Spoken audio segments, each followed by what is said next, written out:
Following Bruce Wayne's disappearance, Commissioner James Gordon was invited to head up Gotham City's Batman Task Force as the new Batman for a time. Gordon got into shape and became the best Batman he could be, piloting a giant mechanical suit which he affectionately referred to as Rookie.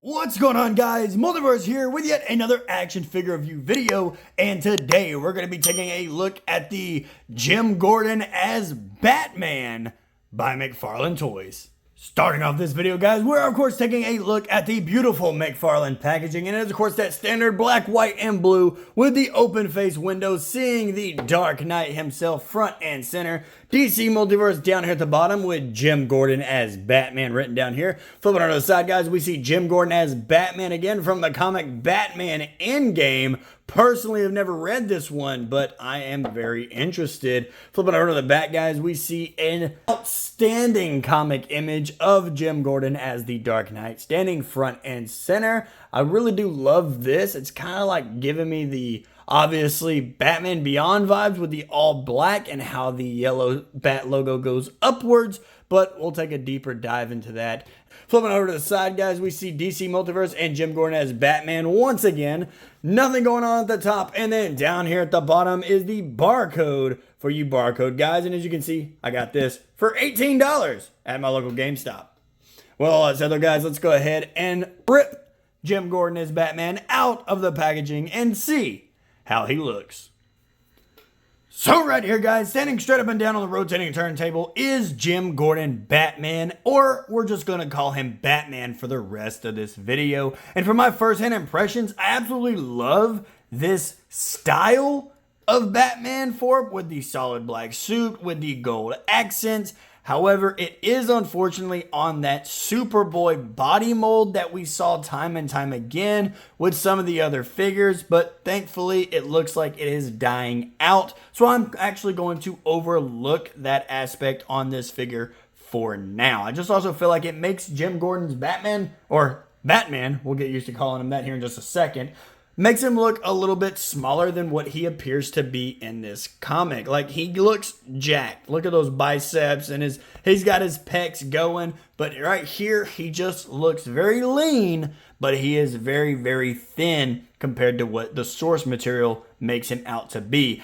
With all that said, guys, let's go ahead and get the Dark Knight himself off of the rotating turntable and take a closer look at the accessories that he came with. When it comes to the accessories, guys, Batman does come with a bunch. He does, of course, come with the standard DC base with DC logo just stamped right there on the front. He does, of course, come with a trading card just like all the figures before him, with the same image that's on the back of the box. Flipping over to the back of the card, however, is the read-up if you want to pause the screen and read it right now.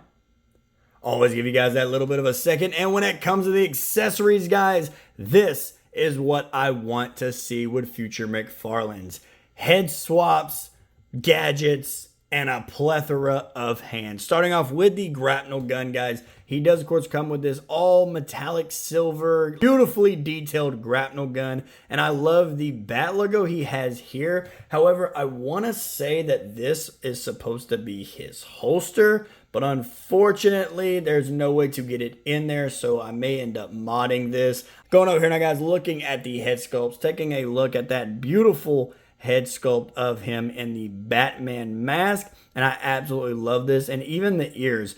Typically, I am a short-eared Batman all the way. However, I feel like this one here is a perfect blend between the two of the long ears and the short ears. Let's go ahead and call them medium-sized ears for Batman. I think it does look great, and I even love the furrowed brow that they gave him in the front up here. Let's go ahead and take a look at the Jim Gordon head sculpt now, guys. Now, I will say I missed the stash. It would have been nice to see Batman with a stash. However, I'm not too fond of his haircut, but for figure's sake, it is beautifully done, and the head was done justice. They give him some big bushy eyebrows, but the face detail in this head sculpt is absolutely beautiful. The wrinkles around the face, around the mouth, the lips, the nose, the eyes, the eyebrows, the forehead, it is beautifully detailed, and this is a phenomenal head sculpt. I absolutely love this one, which is one of the reasons why I want to pose this one with the unmasked head holding on to the masked head. Now, of course, guys, you know how we do. We finish the hands, and he does come with a bunch of hands here, but they look like they are just painted Superboy hands, meaning that you can see the fingernails in each and every single one of them. However, we do have his open hands that are kind of relaxed. We have, of course, his grasping hands to hold his gadget and or gadgets from other Batman figures. He comes with a pair of fisty hands, and then he, of course, comes with some emoji hands. I guess that's what we're doing now. I don't know what the obsession is with this day and age with emoting. Like, we have it in video games, we see it in TV shows. Just everybody wants to dance or point or thumbs up. However, we're starting to get emote hands by Mcfarlane. I don't know if this is supposed to be if you want your figure to be more lighthearted. However, it is Batman, so he's going to be dark and gritty. With all that said, though, guys, let's go ahead and move away from the accessories and take a closer look at the detail. When it comes to the detail, guys, I am going to skip over the head sculpts, being that we just took a look at them. However, I do want to point out on this scrawny little body, this is just a massive Batman head on top of it. Even when it comes to the Jim Gordon head, they are just too fat for this body, especially when you're getting to look at it up close and personal. Starting to look at the body though, guys, this is a body sculpt we have seen before in the past. It is the Superboy body, which is why I hate we can see where the suit ends and where his neck is supposed to begin. However, like I said, I'm going to try to overlook it as much as I can. I won't let it hurt the quality of the figure. However, I do think it's just a little lazy. I understand it's to save money, but it's just, do something else. Give us the bigger Batmans, you know. Going over here now, guys, looking at the chest piece, the muscles are beautifully sculpted in there, and this right here is painted on. I feel like that was very, very lazy. They should have sculpted the Bat logo into the chest for this figure instead of just reusing the upper portion here. Even if they give us a different chest piece, I feel like that would have been great. That couldn't be too expensive, can it? Going down here now, guys, looking at the waistline, he does, of course, come with his little slanted belt, and it is attached up here in the corner, so you can pull it apart every which other way in the front and over here on the back as well. You can really stretch it out. Like I said, I'm pretty sure this is supposed to be the holster, so it is beautifully detailed. It's got the little button right there. However, the gadget cannot fit in there, so I've just been sliding it back here, kind of like how Christian Bale's Batman has his tucked in his back area, so we're going to have to tuck that one there as well, and that way it stays. Unfortunately, though, it will eventually warp this, so I'm not going to do that too much. I'll probably just put that in his hand and call it a day.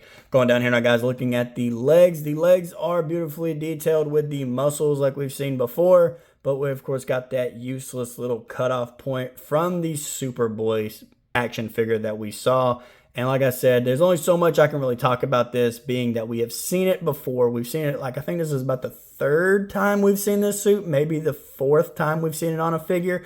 So it's getting old. But like I said, it looks like we're starting to phase out of that, and Mcfarlane is putting in a little bit of extra work to get us some brand new body molds. With all that said, guys, let's go ahead and move away from the detail and take a closer look at Batman's size, his articulation, and jump into some size comparison. When it comes to how tall Batman stands, guys, you guys know I do not count the ears. So to the top of the head, it looks like he stands at exactly 7 inches tall. So he has, of course, that standard Mcfarlane 7 inches. Let's go ahead and take him off of his display base here and move him closer to the camera and jump into some articulation. Starting off with the head articulation, guys, he does look up about that far and looks down all the way. He is on a ball joint, so it does rotate all the way around and get some beautiful head tilt in this figure. It's probably got something to do with the fat head, maybe all that extra room up there. However, he does get some beautiful head tilt. When it comes to his arms, he does get a useful butterfly joint and a bicep cut to have bicep swivel, double hinged elbows.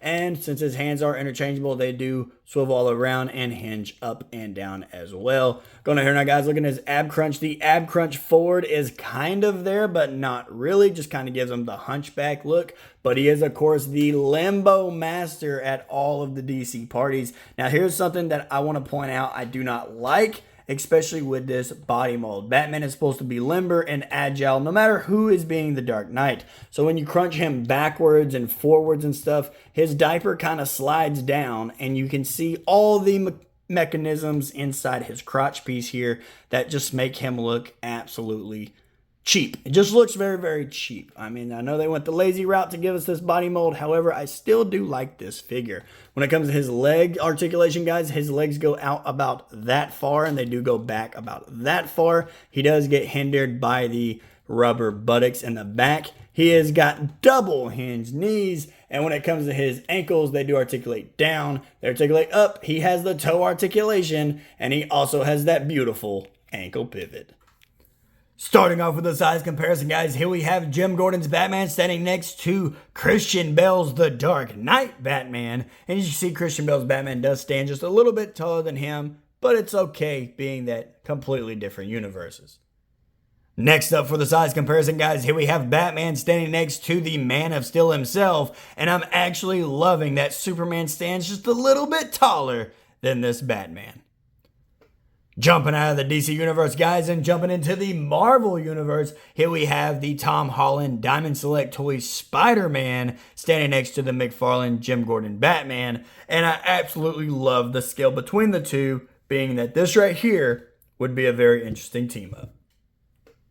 And last but not least, guys, here we have Batman standing next to the Marvel Legends Iron Man. And as always, Marvel Legends simply does not work. Alrighty, guys, and there you have it. Another action figure review video in the books on my channel for you guys to enjoy. When it comes to my final review on Jim Gordon's Batman, I'm going to have to give him a solid 6.5 out of 10. Don't get me wrong, at first glance, this figure does look beautiful. It looks absolutely amazing. However, I hate that it's on this body mold. I know I said I wouldn't fault it too much, but being that I am done seeing this body mold, and I'm glad we're getting away from it, I just feel like it should have been used on a different body mold. It should have been given something more superior than this scrawny Superboy look. Not that Superboy is a weak character, however, the body sculpt for this Batman doesn't really do it too much justice. I know he's supposed to be a leaner Batman. I looked at some images of this Batman in the comics, and he does look pretty lean. However, those biceps are a lot bigger, and that chest is more prominent. Another thing that I cannot stand on this figure is that the Bat logo is just painted on there. I love the fact, though, that we got different head swaps and a gadget and a plethora of hands, but when you give us a whole bunch of something and then make the figure itself a whole bunch of nothing, it kind of negates away from that. It kind of hurts the figure in the long run. So if you're going to give us something amazing, give us everything. Give us the full 100%. With all that said, guys, if you did enjoy this video, don't forget to hit the like button and subscribe if you are new. We try to do at least 2 videos a week for you guys to enjoy. With all that said, guys, I'm getting out of here, and I will see you in the next video.